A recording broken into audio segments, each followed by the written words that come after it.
Vamos a escuchar a Viviana Vilá. Viviana Vilá es doctora en biología, investigadora principal del CONICET, profesora de la Universidad de Luján y una de las 5 miembros por América Latina del panel multidisciplinario de expertos IPBES, que es la plataforma intergubernamental político-normativa en biodiversidad y servicios ecosistémicos. Es la directora de VICAM, Vicuñas, Camélidos y Ambiente, un grupo de investigación que se ocupa de la conservación y sustentabilidad en el altiplano. Hacer ciencia con compromiso, afecto y firmes convicciones que responden a los interrogantes de ¿para qué? ¿Para quién? ¿De quiénes son los bienes naturales? Es la identidad de la doctora Viviana Vilá. Las respuestas aprendidas con humildad en comunidades andinas, respetuosas de los otros seres de la naturaleza y de la madre tierra, las materializó en captura y esquila de vicuñas en la puna, sin mortandad ni sufrimiento animal y con cooperativas de pobladores locales. Ella va a hablar de un tema que nos necesitamos profundizar, que es biodiversidad y pandemia. Hola, bueno, muchísimas gracias por la invitación y es muy lindo estar acá en persona.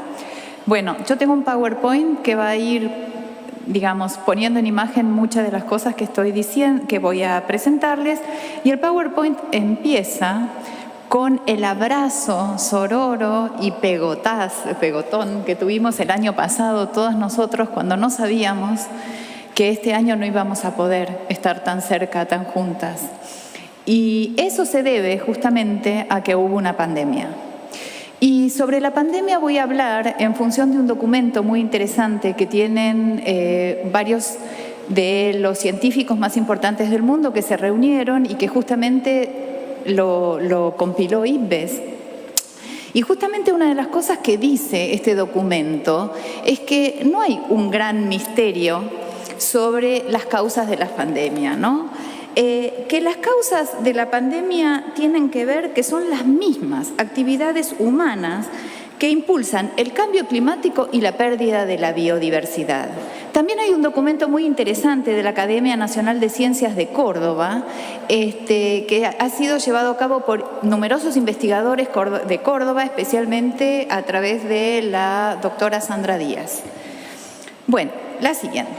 Vamos a hablar un poco de ciencia, ¿no? ¿Qué es la pandemia? La pandemia es una zoonosis, que es una enfermedad transmisible de los animales a los seres humanos, producido por el coronavirus SARS-CoV-2, con más de 2,5 millones de muertos. El 60% de las enfermedades infecciosas son zoonosis. Y más del 70% de ellas tienen un origen en la vida silvestre, de los animales de sangre caliente, principalmente mamíferos y aves. ¿No? Los mamíferos que más generan zoonosis son los roedores, los murciélagos y los primates. Y de las aves, las acuáticas, que son las que migran principalmente. Por otro lado, también los animales de granja pueden producir zoonosis, entre ellos los cerdos y los pollos. Se estima que existen 1.700.000 virus en el mundo, digamos, de los animales que son desconocidos para los seres humanos. Y de estos 800.000 tienen la capacidad de infectar a las personas. Entre ellos, los más conocidos son el HIV, que viene de los monos, el ébola, que sale de los murciélagos, la influencia H5N1 de las aves y el H1N1 de los cerdos. ¿Cómo nos contagiamos? De una zoonosis nos podemos contagiar de varias maneras. Una es respirando los virus que los animales emanan, ¿sí? Cuando respiran. Por otro lado, a través de los, ¿cómo se dice? De los fluidos de los animales, ya sea de la defecación, del pis de los animales o cuando los animales nos muerden o los laven. También si nos pica un vector, o sea, si nos pica un mosquito, por ejemplo, que ha picado un animal que está infectado. Por otro lado, nos podemos contagiar en forma directa, o sea, comiendo al animal o tomando la leche de un animal infectado. Esas son las maneras en las cuales las personas podemos adquirir una zoonosis y depende de la transmisibilidad de las personas entre sí, el grado en el cual eso se va transmitiendo y contagiando. Vamos a la siguiente. ¿Pasa? Ahí está. Bueno, para entender la relación entre la zoonosis y nosotros tenemos que cambiar de escala, absolutamente. Y cuando cambiamos de escala, miramos como desde arriba, como si estuviéramos en un avión o en una imagen de Google Earth, y podemos ver que en la capa terrestre podemos diferenciar claramente tres zonas. Una primera zona que en esta foto se ve en verde oscuro y que es como más desordenada en sus bordes, que es lo que podemos llamar el subsistema natural, que son aquellas zonas que funcionan en energía solar, que tienen que ver con los sistemas más naturales, que funcionan en energía solar y a procesos naturales. ¿Cuáles son los procesos naturales? Por ejemplo, la lluvia, el viento para la polinización. También tenemos otras zonas verdes que esta vez en una imagen o mirándolas desde arriba tienen líneas rectas. Y esas zonas verdes con líneas rectas pertenecen a lo que llamamos el subsistema doméstico. ¿Cuáles?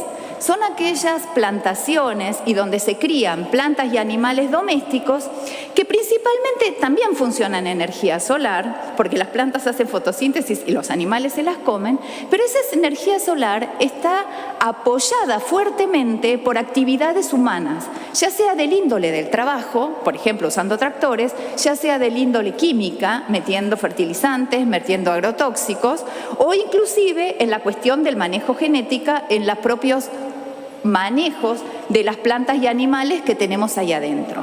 Entonces en la foto vemos una zona natural, una zona domesticada y en el centro un pequeño poblado. Las zonas rurales funcionan a expensas de las otras dos, de la zona natural y de la zona domesticada, y por lo tanto podríamos considerar que las zonas urbanas serían parásito de las otras dos. Ahora, ¿qué pasa en la Tierra en general como sistema? Lo que está pasando es que hay dos zonas que crecen a expensas de otra. Crece la zona urbana a expensas de la zona domesticada a expensas de la zona natural. Entonces, hay dos que se están expandiendo y hay una que se está apretando, achicando, asfixiando, que es la parte natural de la Tierra. Esa parte que se achica, que se asfixia, junta a todos los seres de la biodiversidad en un nivel de densidad y de contacto que no es el habitual en la naturaleza. Además, estas expansiones, digamos, que estamos haciendo la naturaleza, generan lo que se llama cambios en la forma en que usamos el suelo. Y estos cambios en la forma que usamos el suelo tienen que ver con la expansión e intensificación de la agricultura, que está impulsada por un comercio, producción y consumo insostenibles de gran interconectividad global y que además nos acaba de decir Soledad que en realidad está traccionado por un sistema de marketing que nos está haciendo consumir mal y cosas que no hacen bien. Estos cambios en el uso del suelo perturban claramente la naturaleza, aumentan el contacto entre los seres de la vida silvestre, el ganado, los patógenos que pueden estar ahí adentro y las personas. Y ese es el caldo de cultivo del derrame pandémico. Los cambios en el uso del suelo, de los que acabamos de hablar, suelen ser súper violentos. Son muy feos de ver. Es el avance sobre ecosistemas como selva, como bosques secos, como humedales. Es lo que se llama la expansión de la frontera agropecuaria. Es la deforestación en la extracción comercial de especies silvestres y es la intensificación en las explotaciones mineras. Y ahí nos conectamos con nuestra compañera Silvia de los Santos, que es la que empezó las charlas hoy.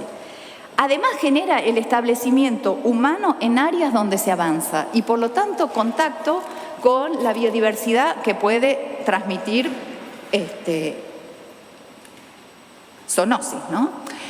Pero estamos diciendo que las zoonosis se originan en los animales y en los animales estas zoonosis se pueden originar de distintas maneras, nos podemos contagiar cuando estamos en contacto con los animales. Una es el uso directo, y ahí hay una foto de unos quirquinchitos que están a la parrilla para comerse. Esa, si estos quirquinchos pudieran tener algún virus que nos pudiera contagiar, sería una forma directa de contagiarnos una zoonosis. No es el caso, por suerte, hasta ahora. Eso nunca se sabe. Después, en los mercados de fauna silvestre, es una foto de acá, que mucha gente come quirquincho. Bueno, pero sí. digamos, es el uso habitual de la fauna para alimentarse. Es bastante común en toda Latinoamérica el uso de la fauna para alimentarse. Bueno, por otro lado tenemos los mercados de fauna silvestre. Ahí vemos a unos cardenales apretadísimos en una jaula, pobrecitos, donde suele haber sanidad. Los mercados pueden ser para consumo o como mascotismo, ¿no? Cualquiera de los dos. Suelen tener una sanidad deficiente, tremenda, espantosa, con alta vulnerabilidad, y entonces los animales se estresan. Cualquier animal que se estresa, así como nosotros, entra en lo que se llama inmunodepresión. O sea, cualquier animal que se estresa tiene mayor posibilidad de enfermarse de cualquier cosa, de estos virus o de cualquier otra enfermedad. Entran en inmunodepresión y promueve el desarrollo de enfermedades. Entonces tenemos el uso directo de comerse un animal silvestre, los mercados, generalmente muchos de ellos son ilegales, y después tenemos la cría industrial de animales, que es otro caldo de cultivo de pandemias. El brutal hacinamiento, estrés e inmunosupresión de animales de granja brindan el ambiente ideal para el H1N1 de los cerdos, que es una enfermedad viral, y para el H5N1 de los pollos. Ya que estamos con los cerdos, hablemos un poquito de los cerdos. Ustedes no sé si vieron que hubo unas imágenes muy espantosas, como esa que está de ahí, de millones de cerdos en China, en camiones vivos, tirados a pozos donde se los tapaba con tierra, porque estaban enfermos, porque había una epidemia de lo que se llama la peste porcina africana. La peste porcina africana hizo que mataran millones de cerdos, y en realidad es muy loco porque en la noticia de la derecha de este PowerPoint dice que crece en China el sacrificio de millones de cerdos por una enfermedad y se abre una oportunidad para la Argentina. No es ninguna oportunidad traer un modo de producción y animales que pueden estar enfermos de una peste. La única oportunidad buena que tenemos es estar muy lejos geográficamente de donde pasó eso, ¿sí? La distancia geográfica es la oportunidad de no contagiarnos, claramente. Por otro lado, en ese paper en inglés que los científicos solemos usar como datos importantes, es del 2020, de octubre, muestra que un coronavirus de diarrea aguda de los cerdos pueden infectar células humanas, o sea que podría haber una transmisión y podría convertirse en una zoonosis. Entonces dijimos claramente que la pandemia del COVID-19 es el resultado de un modelo de apropiación de la naturaleza. Pero este modelo de apropiación de la naturaleza tiene características de maltrato, de abuso, es extractivista y es este modo patriarcal del cual venimos hablando todas las presentadoras. Este modelo, basado también en el consumo imparable, genera un montón de consecuencias sociales que son muy horribles. La inequidad social, la pobreza, que trae precariedad en la vivienda, falta de acceso al agua potable, hacinamiento habitacional, poco acceso a cuidados médicos, todas condiciones que aumentan cualquier enfermedad. La pandemia se calcula que va a aumentar un 35% la pobreza en América Latina. Y quiere decir que en América Latina vamos a tener 220 millones de pobres más. Ahora, esto no nos pega igual a mujeres y varones. Las mujeres se ven afectadas de una manera desproporcionada. En términos, digamos, ambientales, todas estas causas ambientales que pueden generar la pandemia ya afectan a las mujeres rurales, que son las encargadas de buscar la comida, la leña y el agua todos los días para su vida cotidiana. Cada vez conseguir esas tres cosas en forma saludable es más difícil para las mujeres rurales.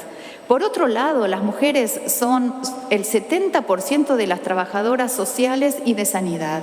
Por lo tanto, una pandemia afecta más a las mujeres que a los varones.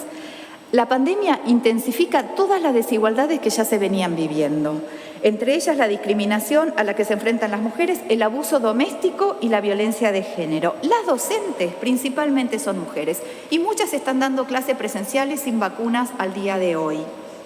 Además de todo lo que venimos viviendo, todas las mujeres que estamos acá, la mayor carga de trabajo en el hogar, las que tienen cuidado de niños, esa carga ha sido muy grande, ayudarlos con la escolarización.